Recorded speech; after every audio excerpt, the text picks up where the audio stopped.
Hej, så er jeg direkte fra Uganda igen. Vi har haft diskussioner omkring fremtidige projekt i dag med forskellige mulige interessenter, der er blandt DH-medarbejdere. Og det var sgu meget interessant. Så kom vi til at snakke om menneskerettigheder. Endnu mere interessant, at vi kom til at snakke omkring de folk, der ingen rettigheder har.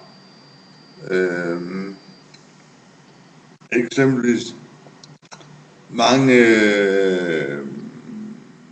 handicappede bliver set som andenrangsmennesker og ubrugelige i samfundet, specielt spastikere. Og epilepsiramte er også nogle af de mennesker, der er allerhårdest ramt, fordi folk de tror, det er en forbandelse over familien, der har været underlevet. Det kan også godt være, at de har, men det er ikke en skid med det at gøre. Så det er ret meget uvidenhed, man møder hernede.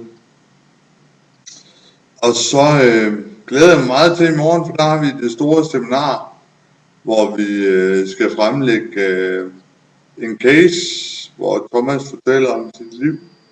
Og det foredrag, han bruger på folkeskoler, det får han oversat til engelsk.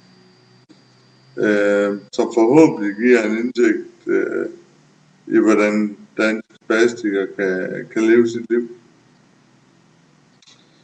Og så kom sandheden også lige op for mig et kort øjeblik i dag. Jeg så nogle billeder, hvorpå jeg så en meget udsultet spastiker. Jeg tænkte, det må være barn. Det var det ikke. Det var en voksen mand på 22 år, der ikke var større end en knægt på 8 eller 10, der er omkring mellem 8 og 10 år. Og det skyldes simpelthen, at hans vækst var gået i stå, fordi familien ikke givet ham noget at spise. Jeg skulle nok regne med at opleve noget forfærdeligt, men det at sidde der med det billede der, og så kan man sidde med alle sine glansbilleder, inden man tog hjemmefra, hvordan verden ser ud, og så kan man så se, der er skyldt dem ud i lokummet, fordi altså, den unge mand der, han vejer jo ikke ret meget mere end 25 kilo, eller det er meningen, vi skal ud og hilse på og møde Amagerens familie her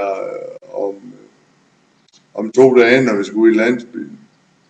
Og forhåbentlig er han stadigvæk i live. Det satte jeg på, men jeg har godt nok tyndt på billeder.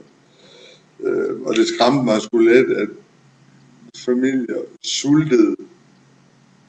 Nogle familier sultede deres spastiske børn, fordi de var ikke mere værd.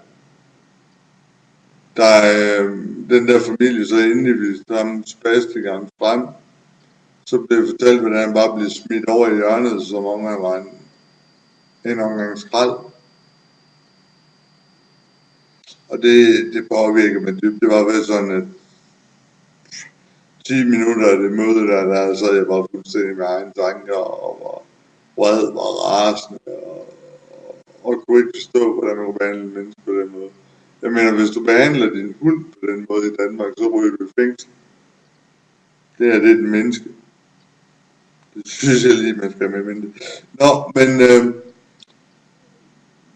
det er i hvert fald en af de ting, vi skal kigge på, og jeg får taget nogle billeder ud fra landsbyen. Jeg får også taget nogle billeder på seminaret i morgen, som bliver uploadet her på SBU's Facebook-side, og på Spastikforeningen selvfølgelig også.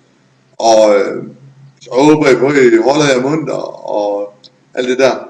Jo, jeg har fået optaget en video med mit kamera, der viser lidt om, hvor rådent de egentlig kører hernede. Det er sådan lidt med hovedet under armen og med liv som indsats, når man bevæger sig ud i trafikken. Så hvis du har lidt tid og chill, så brug lige 40 sekunder på at tjekke det nu. Vi ses. Godt du. Hej hej.